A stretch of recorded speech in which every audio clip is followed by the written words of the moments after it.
A proposed petrochemical plant in Louisiana is a complete and utter disaster. So there's a proposed petrochemical plant in St. James Parish, Louisiana, and it's raised legitimate concerns about possibly disrupting a slave burial site and also creating additional pollution in an area that's been dubbed Cancer Alley. So what's essentially happening is they are supposed to have excavators work with them to figure out whether or not there are burial sites around the property where they're planning on constructing this petrochemical plant.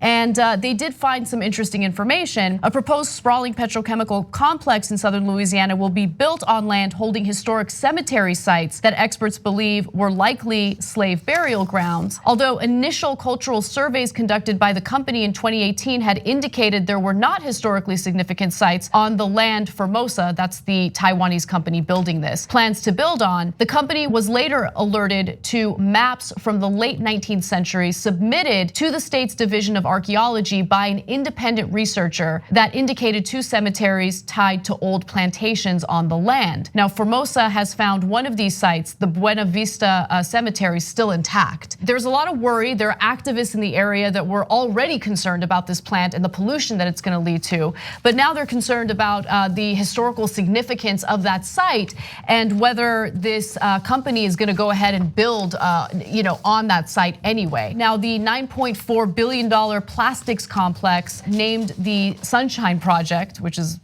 weird name, is being proposed by a Taiwanese petrochemical company, Formosa Plastics, and would consist of 14 separate plants across 2,300 acres of land in St. James Parish. If approved, it would be allowed to roughly double the amount of toxic emissions in the parish annually. And I just want to note, of course, the majority of individuals living in that area are African American.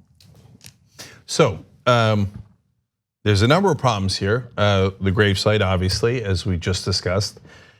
But the thing that drives me the craziest is constantly putting it in African American areas.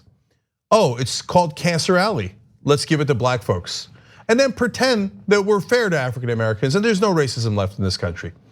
And then when you say things like Black Lives Matter, they say, what's the big deal? You're treated the same. All lives matter. All lives matter. No. All lives have not mattered equally in this country for a long, long time, for the entire history of this country.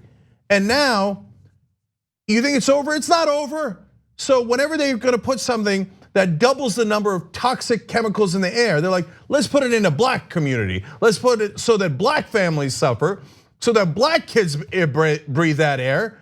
And then we'll then say, oh, well, there's no racism. So, okay.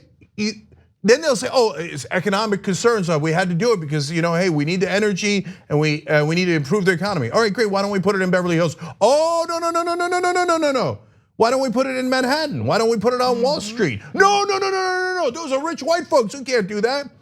Just put all that toxic stuff in every African American neighborhood and then pretend there's no racism. It's disgusting what they do to minorities in this country. We have got to all unite to fight back against this monstrosity. Absolutely, again, not one of the big news stories. Got very little attention. It was written about by The Guardian. Thanks for watching The Young Turks, really appreciate it. Another way to show support is through YouTube memberships. You'll get to interact with us more. There's live chat emojis, badges. You've got emojis of me, Anna, John, JR. So those are super fun. But you also get playback of our exclusive member-only shows and specials right after they air. So all of that, all you gotta do is click that join button right underneath the video. Thank you.